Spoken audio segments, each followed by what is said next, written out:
when Larry was talking about the Attica Rebellion, the party played a very important role in terms of supporting the Attica Rebellion because of the reputation of the Prisoner Solidarity Committee.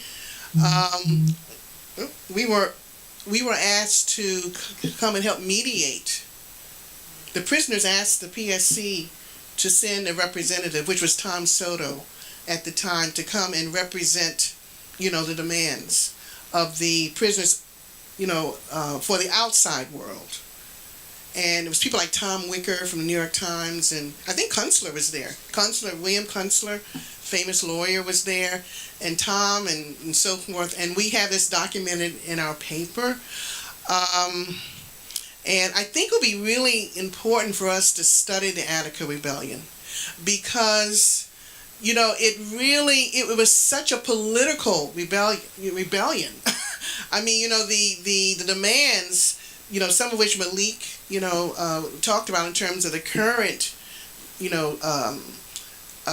prison strike, were very similar to the Attica demands. In fact, they said it was a manifesto of demands. So manifesto is a very political word.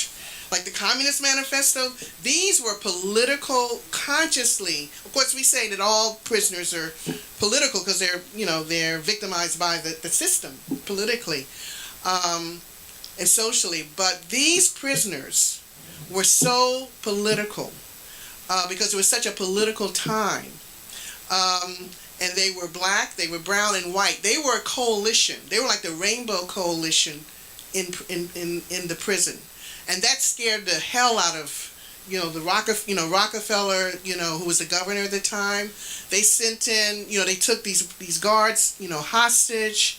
Of course, they were all shot down. Like 43 prisoners died, and I think 9 guards died. And a hail of bullets, from the National Guard and police. But we should really study this rebellion. And they had 30 demands. One of the demands is the right to have the industries come in and employ the prisoners, to come in, to have employers come into the prison and set up industries or whatever. But also they also demanded a right to be in labor unions at the time. And they demanded an 8-hour day as well. I mean, so these were very, very political demands. I think they even demanded the right in terms of amnesty for the leaders to go to North Korea, to go to Cuba. These were the type of demands that these prisoners were making. And I think we should study, this rebellion, especially since the prison strike is from August 21st through September 9th, which is really the beginning of the rebellion at Attica. It ended in September 13th.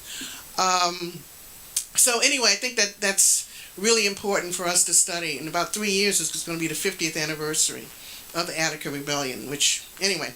And then lastly, about the point that Larry made about the NFL, I really think we should really consider some type of protest. There was the protest last year when the bosses were talking about this policy of punishing the players who went out on protest, and also around Kaepernick. So it was like hundreds of people. We had a delegation there, mainly black people who were demanding, and they were also calling for a boycott of the NFL. They may be calling another boycott as well. But I think we should really consider that, especially if they go ahead with this policy.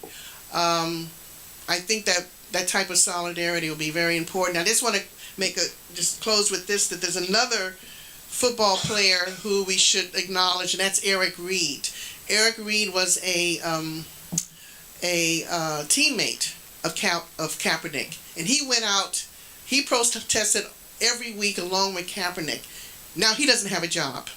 They have refused to hire him. So this is this is retaliation, political retaliation against Kaepernick and Eric Reed. So we should never forget him as well. Mamiya's hearing coming up, which may be the last hearing that he may be granted in terms of, getting out, or of course they want him to spend the rest of his life in prison. But I just want to acknowledge that Larry and I were able to visit Mumia a number of times. In fact, because of Key Martin, who was the founder of the People's Video Network, he was able to maneuver to get Larry and I into the prison back in 1996 to visit Mumia. And we did the final interview by video with Mumia. Now it's up online, but I just wanted to give the shout out to Mumia because the first time we heard about the prison industrial complex was from Mumia. Right, Larry? I mean, we had never, the military industrial complex. Mumia talked about the prison industrial complex. And we should play some of that video where he explains to us his view, of prisoners being workers and how they're super exploited.